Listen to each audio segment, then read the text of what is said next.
tú te diste cuenta que fue prácticamente los efectos, digamos, en zonas muy focalizadas, caso Santa Tecla, que fue como el acontecimiento, digamos, símbolo de los daños de ese fenómeno natural, y otros lugares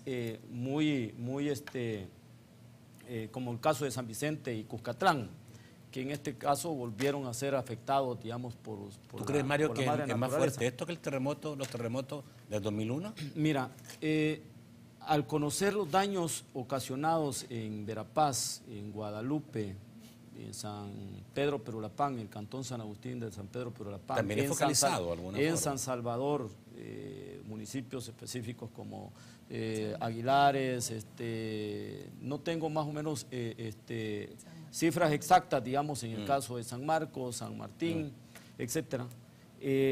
Pudiéramos determinar que en efecto el daño es similar a lo de los terremotos. ¿Similar? Similar. Yo te puedo decir, por ejemplo, en el caso, y te voy a hablar con propiedad, en el caso de mi departamento, tenemos un cantón, por ejemplo, que prácticamente quedó totalmente inhabitable. ¿De qué departamento eres tú, Mario? Cuscatlán. San Pedro Perulapán. Te hablo del cantón San Agustín, el que está pegado al lago. Ese cantón prácticamente el símbolo ha sido el municipio de Verapaz. Pero si empezás a evaluar lugar por lugar los efectos y los daños catastróficos de las zonas, te vas a dar cuenta que realmente la gente está pasando por una situación difícil.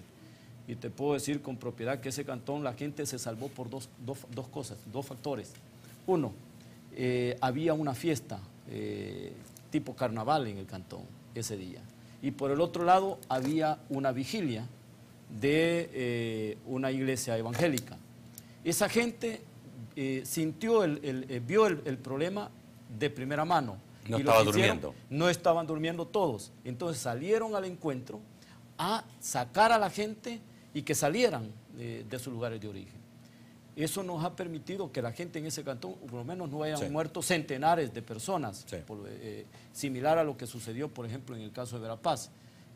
Sí, todavía tenemos personas desaparecidas, pero que realmente es cuando tú te das cuenta de esa realidad, te das cuenta que el daño es demasiadamente grande, por lo tanto tenemos que enfrentar y salir al encuentro de la problemática que están pasando todos los salvadoreños y salvadoreñas en los diferentes lugares del país.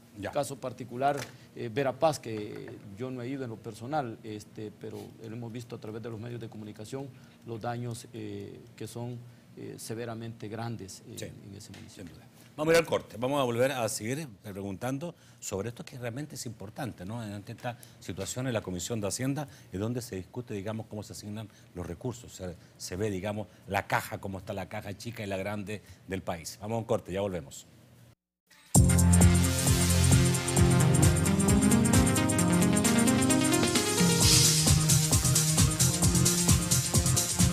Los primeros 150 millones que los diputados aprobaron el jueves pasado en la plenaria se divide de esa manera, ¿no?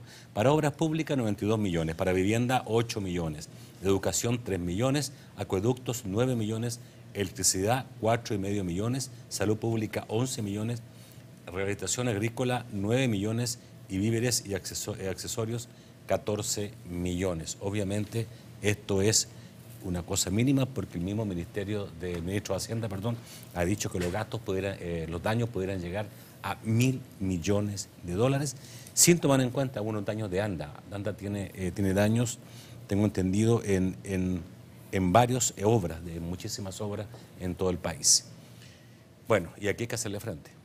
Hay que hacerle frente. Yo quisiera comentar un par de cosas. Lo que aprobamos fueron títulos valores, que son de mediano o largo plazo. No son letes, porque estas son... Deuda de corto plazo. Es la deuda de corto plazo. Ahora, déjame decirte de que me hablaba ahora el ministro de Obras Públicas, Gerson Martínez, y ellos han hecho una evaluación preliminar de la infraestructura estratégica dañada con ASIA, con la Asociación Salvadoreña de Ingenieros y Arquitectos. Y ellos decían un preliminar solo de infraestructura estratégica son $800 millones. Sin embargo, es bueno que venga la CEPAL, un organismo con más experiencia, para poder determinar los daños completos que nos ha ocasionado este huracán. Estos 150 millones de dólares, como muy bien lo han dicho mis colegas, es para enfrentar la emergencia. Y es modesto porque para el STAN, si lo queremos comparar, en la misma emergencia fueron más de 250 millones de dólares los que se aprobaron para la emergencia. Y si tú revisas, los daños que han tenido son tremendos. Por ejemplo, ANDA pretende resolver con esto, aquí tengo yo el informe de ANDA, son un total de 37 instalaciones, 35 instalaciones dañadas. La mayoría de ellas son bombas, ¿verdad? Plantas de bombeo y tuberías, pero eso es lo principal, y algunos pozos de captación de agua.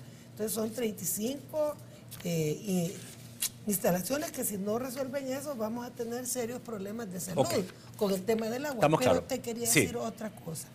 A mí me parece de que es importante ver el tema de la política de endeudamiento. Eso iba yo a preguntarte lo que dijo Donato. Exacto. Vaya, hasta ahora este gobierno solo ha contraído esta deuda por 300 millones de dólares y el préstamo del FIDA que es por 14, que ya venía gestionado el gobierno anterior. Sin embargo, el pago de la deuda es terrible. Nosotros este año subió en 87 millones el pago de deuda con respecto al año pasado. Y ahí no está incluida deuda de este nuevo gobierno. Para el otro año, de acuerdo a la programación de pagos que tenemos, que nos dejó el ministro Handel, el exministro de Hacienda, para el otro año el pago de la deuda se va a incrementar en 700 millones de dólares. El próximo año hay que pagar 1.450 millones de dólares solo en servicio de la deuda. Este año fueron como 780. O sea que es el doble el otro año. O sea que de hecho si el país quedó... 780 el próximo año, 1.400. Porque los títulos valores se pagan al vencimiento. Entonces realmente nos dejaron bastante endeudados. Ahora Arena está planteando el tema de las pensiones, pero por supuesto nosotros dijimos que era inconstitucional cuando para enmascarar la deuda se creó una figura como fideicomiso. Y por eso las cifras de Arena eran muy diferentes, porque ellos enmascararon la deuda con el fideicomiso. Y ahí está en la Corte Suprema de Justicia una demanda de inconstitucionalidad, porque esa deuda no tiene garantía soberana, pero al final la va a tener que asumir el Estado. Ese es un engendro que nos heredó Arena. Entonces realmente sí hay un gran endeudamiento y yo comparto que debe haber una política de endeudamiento. Por supuesto que debe haber